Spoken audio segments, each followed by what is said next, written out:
বিসমিল্লাহির রহমানির রহিম।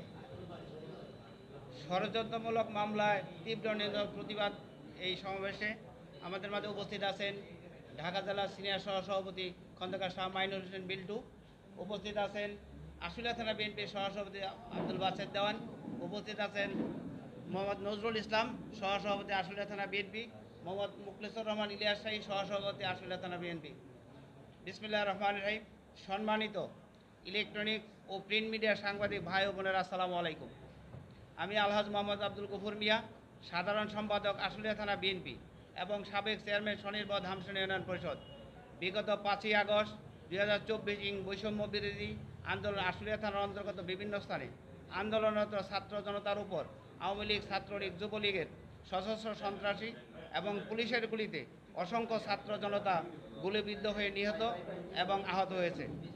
উপরোক্ত ঘটনার পরিপ্রেক্ষিতে আশুলিয়া থানার অন্তর্গত নিহত ব্যক্তিবর্গের স্বজন ও আহত ব্যক্তির পক্ষে তাদের পরিবার বিভিন্ন সময়ে মামলা দায়ের করে এবং কিছু সংখ্যক পরিবার ঢাকা জেলা বিচারিক আদালতে মামলা দায়ের করে।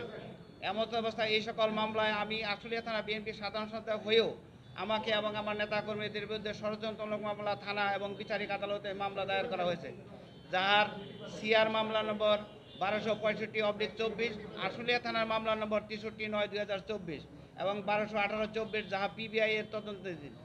গত জুলাই 24 মাসে বৈষম্য বিরোধী আন্দোলনে সাভার ও আশুলিয়া থানায় আমার নামে 5টি মামলা দায়ের করা হয়। ইতিপূর্বে ফ্যাসিস্ট স্বৈরাচারী সরকারের আমলে 16 বছরে 36টি মামলা চলমান রয়েছে। আমি অত্যন্ত দুঃখের সাথে জানাচ্ছি যে আমি এবং আমার নেতাকর্মীদের বিরুদ্ধে ষড়যন্ত্রমূলক মামলার মাধ্যমে আমার এবং নেতা কর্মীদের সুনাম ক্ষুণ্ণ করার চেষ্টা চলছে এবং আইনি ব্যবস্থার অপব্যবহার করা হচ্ছে।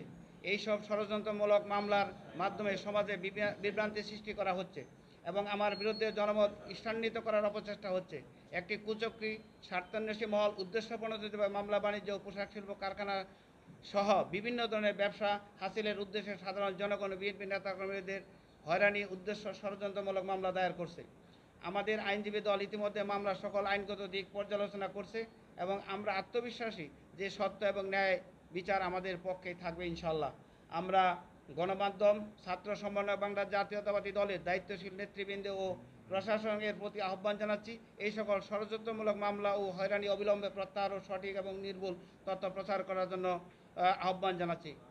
ইলেকট্রনিক্স এবং প্রিন্ট মিডিয়ার সকল ভাইকে আমাদের এই আমন্ত্রণে আসার জন্য সকলকে ধন্যবাদ জানিয়ে আমার বক্তব্য শেষ করছি। খুদা হাফেজ। বাংলাদেশ জিন্দাবাদ, বাংলাদেশ জাতীয়তাবাদী দল জিন্দাবাদ, বাংলাদেশ জিন্দাবাদ, খালেদা জিয়া জিন্দাবাদ, তারেক রহমান বীরের বেশে আসবে ফিরে বাংলাদেশের সবাইকে ধন্যবাদ। আসসালামু আলাইকুম।